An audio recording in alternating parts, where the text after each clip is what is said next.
Mr. President, your administration separated children. Garcia Luna has been charged. Joaquín Guzmán Loera. Entre Washington y México, por Jesús Esquivel.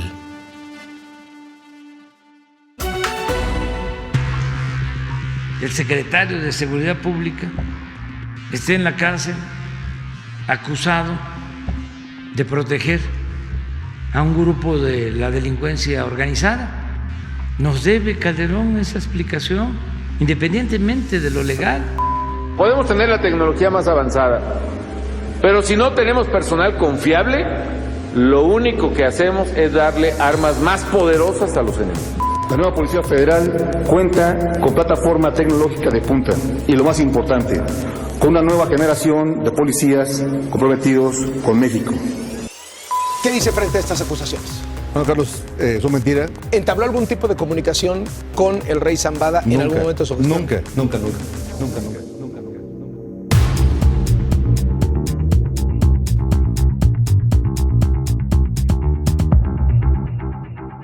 ¿Qué boles?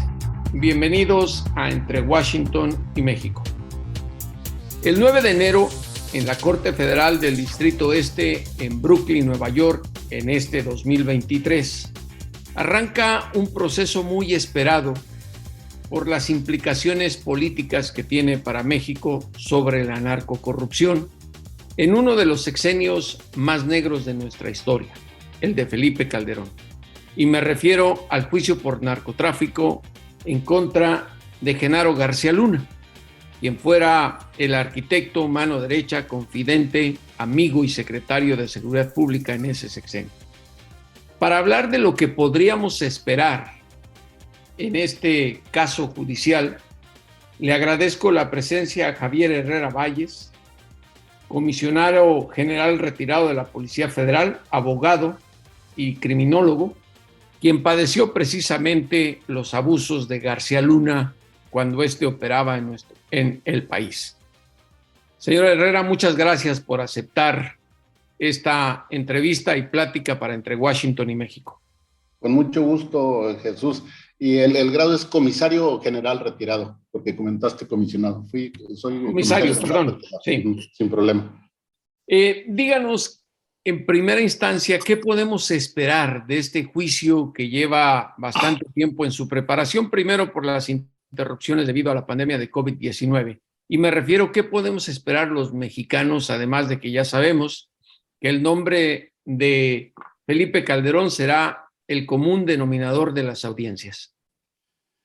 Bueno, mira, yo esperaría que pues ahora sí se juzgara de manera eficiente a este personaje, Genaro García Luna, que tanto hizo a México durante sus gestiones aquí en México, tanto como director de la Agencia Federal de Investigaciones del 2000 al 2006 y como secretario de Seguridad Pública de 2006 al 2012, donde fue secretario de Seguridad Pública con Felipe Calderón Hinojosa, en donde pues ahora sí cometieron arbitrariedad y media, iniciaron una guerra contra la delincuencia organizada simulada que desató una escalada de violencia tremenda que todavía estamos padeciendo hasta la fecha. Yo esperaría un juicio en donde pues definitivamente va a hablar Genaro García Luna, va a hablar en contra de su jefe, de su patrón, Felipe Calderón Hinojosa, y bueno, eso es lo que yo esperaría. Ahora, el Departamento de Justicia ha entregado a la Corte más de 1 millón de páginas en evidencias que tienen para demostrar los 4 cargos de narcotráfico y colusión con una fracción del cártel de Sinaloa. Tienen también videos, grabaciones, memorias de aparatos como teléfonos celulares y computadoras. En todo esto, lo que se ha mencionado es que pudiera surgir el nombre de muchas personas involucradas en esta trama de narcocorrupción. A usted le pregunto, ¿quiénes podrían ser los nombres más ligados a García Luna en este sistema corrupto? Bueno, pues definitivamente a Felipe Calderón Hinojosa, que fue su jefe directo, quien lo nombró ya con conocimiento de causa. Eduardo Medina Mora, que pues ahora sí fue comparsa para efectuar todas las arbitrariedades legales por parte de la Procuraduría General de la República, y bueno, todo su séquito que siempre lo acompañó desde Cárdenas Palomino, que está citado en el expediente. Luis Cárdenas Palomino, Ramón Eduardo García Pequeño, Facundo Rosas, el otro de Benito, Espinosa de Benito, ahorita no, Gerardo Garay Cadena, Víctor Gerardo Garay Cadena, que bueno, son los principales socios y operadores de todos sus delitos en el cartel oficial de Genaro García Luna y Felipe Calderón. Ahora, se ha mencionado mucho, y sobre todo en la prensa mexicana, que ante tan abrumadora evidencia que tiene el Departamento de Justicia en contra de García Luna, siga desafiando al sistema judicial de los Estados Unidos en un juicio que, si se lleva a cabo, podría durar de 2 a 3 meses, como ha adelantado el juez Brian Cogan. Pero también existe la posibilidad, y está sobre la mesa, de que se declare culpable y así se convierta en testigo cooperante, no testigo protegido, con lo cual evitaría el juicio y recibiría una sentencia benévola de unos 7 años de cárcel. ¿Qué tanto beneficia a los intereses mexicanos por conocer esta narcocorrupción en un sexenio, en 2, porque también abarca el de Vicente Fox, el que García Luna acepte la propuesta del gobierno estadounidense? Mira, Genaro García Luna es una persona muy inteligente y definitivamente se está vendiendo caro. Él sabe que Estados Unidos no va a iniciar un juicio en contra de él si no tiene los elementos de prueba, y sobre todo pues con todo lo que implica este caso a nivel internacional. Entonces él definitivamente está esperando hasta el último momento para sacarle ventaja, definitivamente. Yo estoy plenamente seguro, es una persona muy cobarde también, y va ahora sí pues ahora sí a delatar a sus socios, porque realmente son socios, principalmente Felipe Calderón. Vicente Fox Quesada también está dentro de sus socios. Entonces yo considero que hasta el último momento él le sacaría ventaja a esta situación, porque él sabe que está su libertad de manera perpetua, con cadena perpetua. Entonces, como tú dices, sería una lástima porque tendría pues de 7 a 10 años, pero bueno, pues saldría ganando México con la evidencia clara de la colusión de Felipe Calderón, Vicente Fox, Eduardo Medina Mora y tantas gentes que están metidos en la corrupción y que estuvieron ahora sí por omisión o por comisión apoyando a las arbitrariedades y los ilícitos de Genaro García Luna y de Felipe Calderón. En este proceso de preparación de su juicio, la defensa, el abogado César de Castro, que es de oficio, en algún momento que ya fue rechazado, le pidió al juez Cogan que le retiraran los 4 cargos de narcotráfico. Esto aseguraba porque, además de que ya no tenían vigencia, demuestran que su cliente era inocente, porque dice, siendo funcionario con Fox y con Calderón, al más alto nivel en Estados Unidos tenían una interrelación con él. Y era lógico, el gobierno estadounidense, exfuncionarios de ese momento, como Roberta Jacobson, la ex embajadora y que por muchos años fue encargada de la relación con México y de la iniciativa Maryland en el Departamento de Estado, ella siempre argumenta que no tenían opción, que García Luna fue nombrado por las presidencias de México, la de Fox y Calderón, y que aunque ellos tenían indicios de que estaba involucrado, no tenían otra alternativa más que negociar con él. Es una hipocresía de parte del gobierno de Estados Unidos, son 2 caras, o como siempre, tratan de justificar sus errores. Mira, Estados Unidos definitivamente su prioridad es sacar ventaja con los funcionarios en turno. Entonces, si te acuerdas, pues ahora sí, él hizo mucha amistad con pues ahora sí con encargados tanto de la DEA como del FBI en México, con la misma embajadora Roberta Jacobson, y no me acuerdo cuál es el otro embajador. Entonces, pues ya sabían entre ellos, pero pues tenían que colaborar o no les permitían pues obtener la información aunque fuera de los otros carteles, porque al final de cuentas él proporcionaba información de los carteles enemigos del que él estaba protegiendo. Entonces, pues mientras saquen esa ventaja, Estados Unidos pues va a estar ahora sí simulando. Por eso te decía que algunas gentes por omisión y otras por comisión, pero colaboraron en que continuara estos delitos, estos homicidios, esta impunidad por durante pues prácticamente 12 años, pero los últimos años fueron los más evidentes, definitivamente.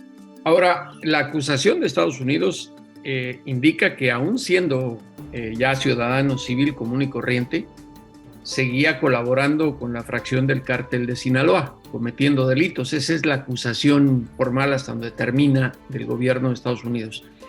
Bueno, pues sí. La pregunta que le quería hacer es, ¿por qué solamente en Estados Unidos se tenía esas sospechas si desde cuando era funcionario en México se denunció que se presumía que estaba colaborando con el narcotráfico y durante el juicio de Joaquín El Chapo Guzmán Loera, narcotraficantes ya sentenciados en Estados Unidos incluso declararon que personalmente le entregaron portafolios llenos de dinero al exsecretario de Seguridad Pública? ¿Por qué esta omisión en México?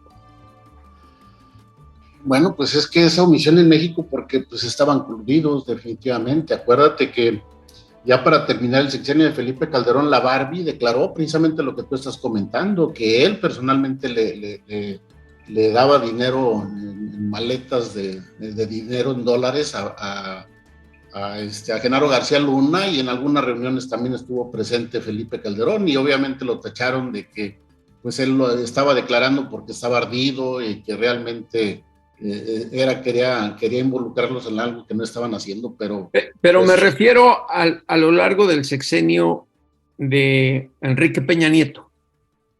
Bueno, y es que la Policía Federal seguía manteniendo a los lazos de García Luna. ¿Esto es correcto? Claro, pues acuérdate que el principal que estuvo todavía, Ramón Eduardo García Pequeño, pues era el jefe de la división antidrogas en la Policía Federal Preventiva, hasta que dejaron salir al Chapo Guzmán y lo tuvieron que dar de baja, pero sin ninguna responsabilidad. Entonces, durante el sexenio del presidente Peña Nieto también hubo colusión, o sea, toda su gente. Ahí está Reyes Arzate, que continuó dentro de la Policía Federal colaborando con la DEA.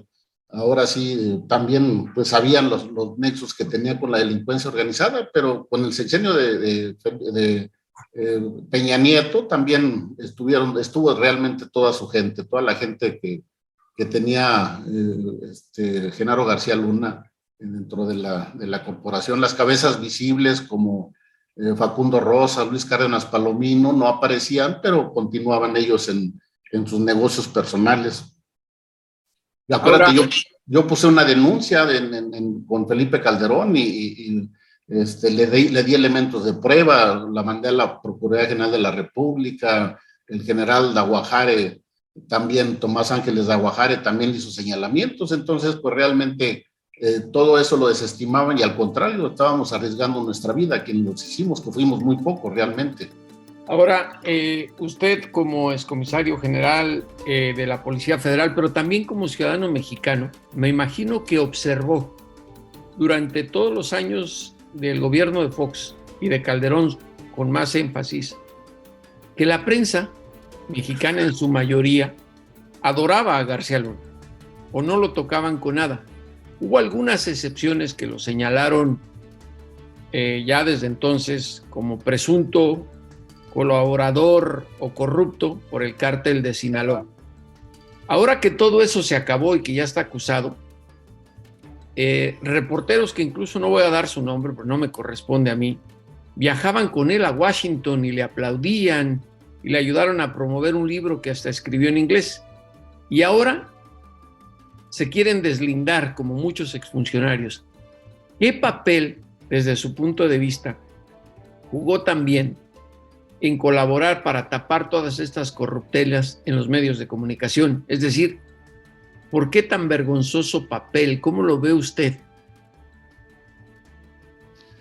Bueno, mira, pues ahora sí, realmente fueron, como tú dices, fueron muy pocos los periodistas que se animaron pues ahora sí a levantar la voz y hacer los señalamientos. Una de ellas fue Anabel Hernández, que en ese tiempo tenía un programa digital,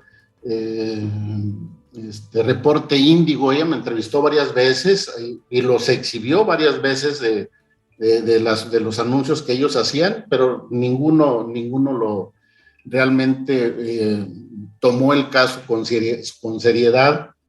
Ahí tenemos a Carlos Loret de Mola, que desde el sexenio de Vicente Fox lo apoyó con la famosa entrevista ahí de los secuestradores con Flores Cassés.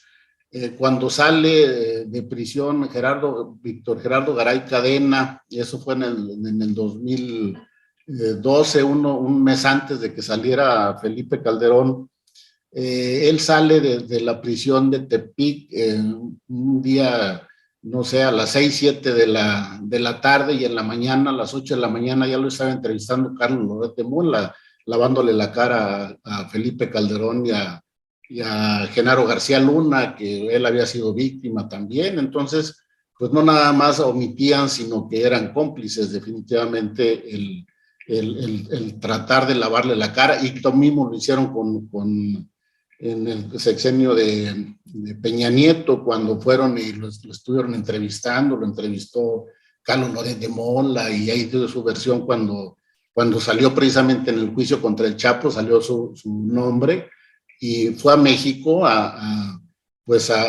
decir que él no tenía nada que ver, y los medios, fueron varios los medios con los que fue que lo entrevistaron y le dieron cobertura para tratar de exculparlo de esos señalamientos, y que era porque él realmente los había combatido. Ahora, hay otra posibilidad, y esto lo menciono por la experiencia de haber estado reporteando el juicio de Joaquín El Chapo Guzmán Loera.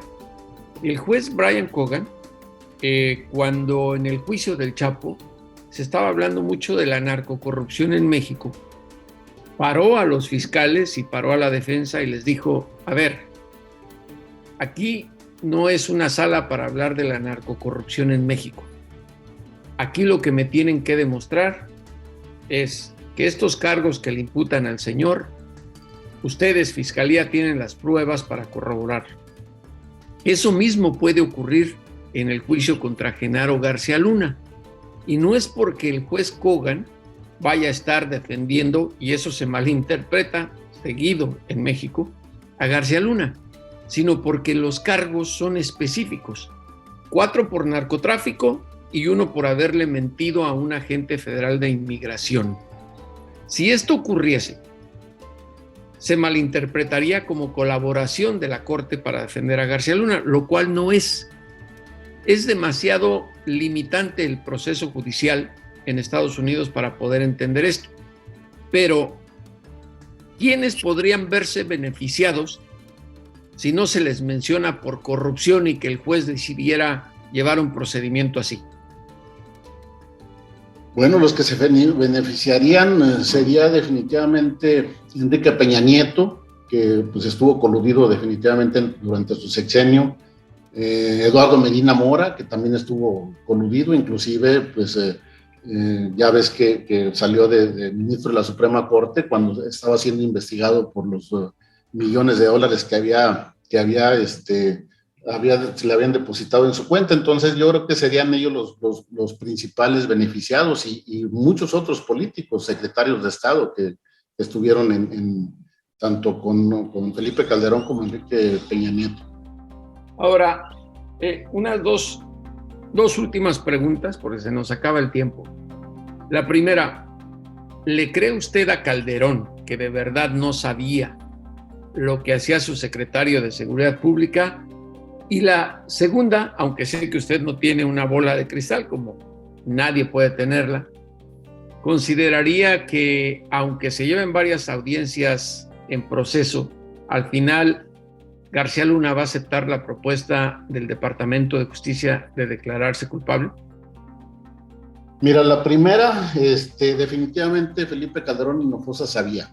O sea, desde la primera carta que yo le envié en febrero del 2008, fue recibida precisamente por César Nava, su secretario particular, y de ahí empezó, o sea, yo se lo pasé de una manera muy discreta ese escrito, se lo hizo llegar una diputada federal, y pues tenía conocimiento de que pues era una farsa, la famosa guerra contra la delincuencia organizada, y le daba yo datos de lo que estaba pasando realmente, y lo ignoró, y no nada más lo ignoró, sino que fui un perseguido precisamente por Genaro García Luna con anuencia de él. En mayo yo le mando otra carta también y le doy mucha referencia, y lo único que pasó fue que me metieron a la cárcel con consentimiento, obviamente, de Felipe Calderón, ahora sí con el apoyo de Eduardo Medina Mora y obviamente los jueces. Entonces, pues Felipe Calderón no estaba ajeno. Definitivamente él tenía conocimiento y lo estaba apoyando, y la prueba está que metía a la cárcel a sus opositores, como fue también con el general Tomás Ángeles de Aguajare. Y por otro lado, la pregunta que me haces de que si va a aceptar una negociación, definitivamente yo estoy plenamente convencido que es tan cobarde que va a delatar a todos sus socios, principalmente a Felipe Calderón, para evitarse una pena de cadena perpetua, una cadena perpetua que definitivamente no la va a aceptar él. O sea, él va a vender lo que tenga que vender para librarse definitivamente.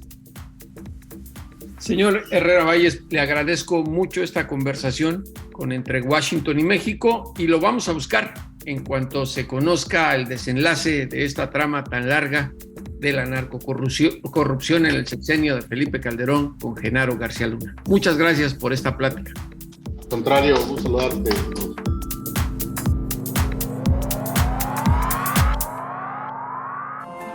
Lo importante es leer, con Fernanda Álvarez.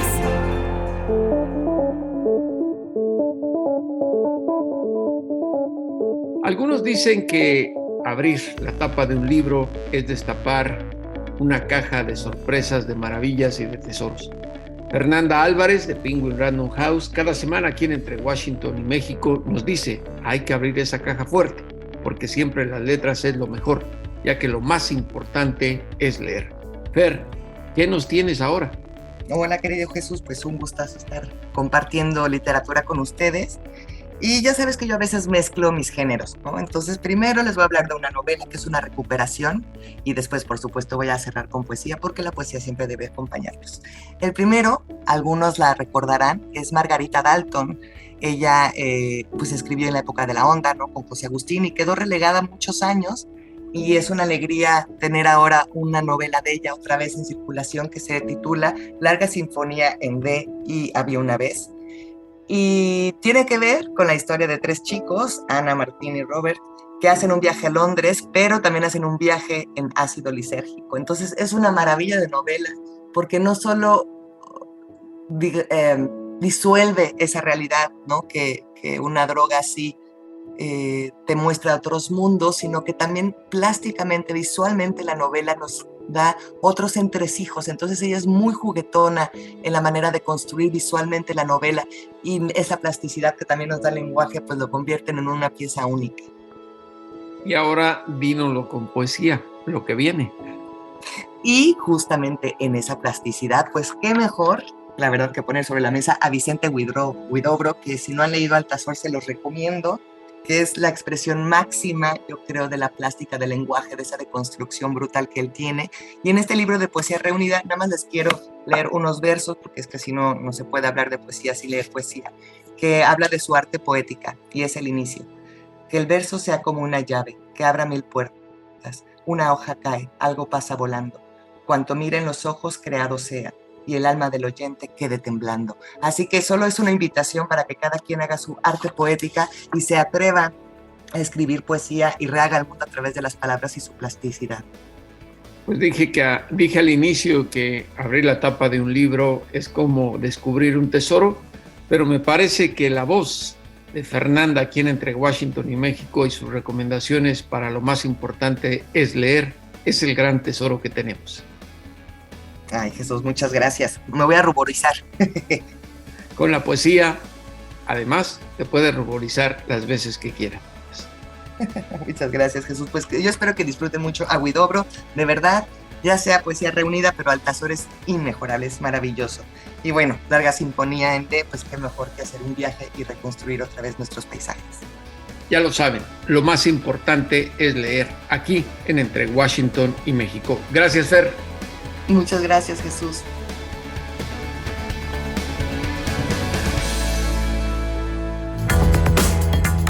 Pucha Play con Gonzalo Lira.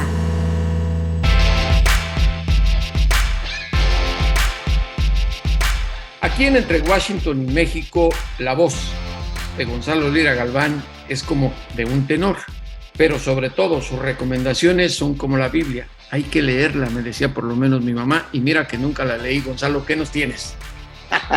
Por ahí tiene 2, 3 historias interesantes de ficción, ese libro. Unos cuantos cuentos. A ver si no por sacrílegos nos pasa algo, Jesús. Yo que tengo, pues tengo mucho gusto de saludarte y híjole, a veces el tema no da para dar una recomendación amable o no da para dar una recomendación esperanzadora, y esta semana va a ser el caso. Hablar de sexenios pasados, hablar de personajes como Genaro García Luna, hablar de un montón de recordar cuáles son los problemas que tienen al país hundido todavía en la violencia. Creo que llega a ser incómodo, pero necesario.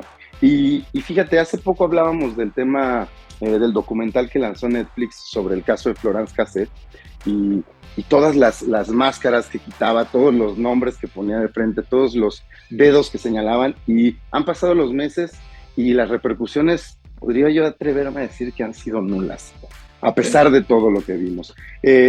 Yo espero que no sea el caso con este otro documental que se estrena también, que ya está en Netflix y que se llama A Plena Luz. Estamos en presencia de 2 crímenes. Ese día a las 2 de la tarde, en el departamento de la calle Luz Aviñón, se cometió un crimen, el brutal asesinato de 5 personas. Más tarde se comenzó a cometer otro, que es un crimen de Estado. A Plena Luz se centra en la historia del multihomicidio que ocurrió en la colonia Narvarte de la Ciudad de México, que está directamente, se le achaca a Javier Duarte, ¿no? Gobernador en ese entonces del estado de Veracruz, y donde murió el fotoperiodista, bueno, no murió, lo asesinaron, el fotoperiodista Rubén Espinosa, la activista Nadia Vera, y la modelo Mile Virginia Martín, además de que estaba por ahí una trabajadora doméstica, Olivia Alejandra Negrete, Yesenia Quiroz, una maquilladora. Lo que es interesante de este documental es que, una vez más, que me parece muy interesante y muy loable la labor de Netflix de atreverse a poner los nombres, las caras de los personajes, los testimonios de sus familiares, de las víctimas, y esta vez incluso, como pasó en el caso de Florence Cassette, que entrevistaban a este tipo de la comunidad judía que no da la cara ahí, aquí podemos ver incluso un testimonio de Javier Duarte, el cinismo siendo todavía su sello, estando él todavía en prisión, burlándose de los crímenes que se le achacan y de las víctimas y sus familiares, pero también podemos darnos cuenta de cómo, al igual que en el caso de Florence Cassette, estos eventos no son casualidades. Lo que nos muestra A Plena Luz es cómo están involucradas diferentes partes y cómo, así como cómo se arma el caso para resolverlo, también cómo se arma el crimen para perpetrarlo. Y creo que si bien es duro, creo que de alguna manera y tristemente este tipo de documentales, Jesús, se vuelven guías de a qué poner atención en caso de estar en una situación de ese tipo, que lamentablemente también nos demuestran es una probabilidad y es una posibilidad para cualquiera de nosotros. el día que menos te lo esperas, y sobre todo en un país donde el periodismo sigue siendo una labor de altísimo riesgo, como el simple hecho de un periodista estar haciendo su trabajo lo convierte en el blanco de una bola de criminales que tienen un poder que no se merecen y que ejercen de la forma más vil, más grotesca y sobre todo, como lo decía, con un cinismo que enferma. De verdad es nauseabundo ver a un tipo como Javier Duarte tener el cinismo de dar la cara y seguir diciéndose inocente, seguir diciendo, no hombre, si a mí sí me gustaba esta foto, aquella foto de portada de Proceso, que era precisamente de este fotoperiodista Rubén Espinosa, y que dicen que es la razón principal por la que Javier Duarte estaba furioso con él, y digamos que no tenemos pruebas todavía, pero tampoco dudas de que él tuvo algo que ver con su muerte. Pues por eso los documentales son un gran tesoro para entender lo que ha ocurrido en nuestro país y poder, de alguna manera, tratar de buscar la justicia. Gonzalo, gracias por tu sección Pucha Play y sobre todo por hacernos recomendaciones atinadas, más allá del sacrilegio de haber leído o no a la Biblia, pero tu voz es muy importante entre Washington y México. Gracias a ti, Jesús, y aquí seguimos. Y ahora sí, a los criminales y a los políticos, devuélvanos a ese México que nos arrebata. Hasta la próxima. Esto fue Entre Washington y México, una revisión semanal por la agenda bilateral y sus protagonistas.